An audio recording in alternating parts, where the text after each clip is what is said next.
അസ്സലാമു അലൈക്കും. ഇതെന്താണ് ഈ പാത്രം?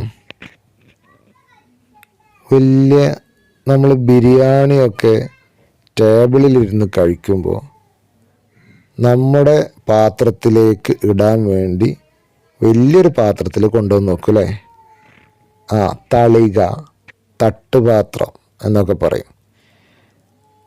ആ തളികക്കാണ് അറബിയിൽ ത്വഷ്ത് എന്ന് പറയുന്നത്. എന്താ പറയുക? ത്വഷ്ത്, ത്വഷ്ത്,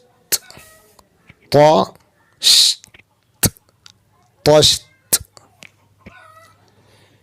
ത്വർദുൻ, ത്വർദുൻ, ത്വർദുൻ, തുഅ്മുൻ, തുഅ്മുൻ, ത്വിഫ്ലുൻ, ത്വിഫ്ലുൻ, സത്റുൻ, സത്റുൻ, സത്റുൻ, ത്വാഇറുൻ, ത്വാഇറുൻ, സുത്തൂറുൻ, സുത്തൂറുൻ, ത്വയ്ബുൻ, ത്വയ്ബുൻ, ത്വ, ത്വ, തു,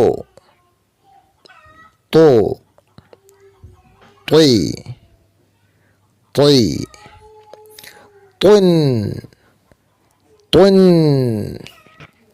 ബത്തു, ബത്തു, ത്വാ, ത്വാ.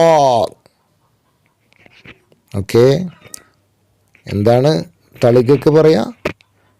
ത്വഷ്ത്, ത്വഷ്ത്. ഓക്കെ, ഇൻഷാ അല്ലാഹ്. അള്ളാഹു സ്വർഗത്തിലെ തളികകൾ നമുക്ക് തരട്ടെ. സ്വർഗത്തിലെത്തി അവിടെയുള്ള ഭക്ഷണങ്ങൾ കഴിക്കാൻ അള്ളാഹു നമുക്കൊക്കെ തൗഫീഖ് നൽകട്ടെ. നമ്മിൽ നിന്ന് മരിച്ചുപോയ എല്ലാവർക്കും ഒന്നിച്ചിരുന്ന് സ്വർഗത്തിലെ തളികയിൽ നിന്ന് ഭക്ഷണം കഴിക്കാൻ അള്ളാഹു തൗഫീഖ് തരട്ടെ. ആമീൻ.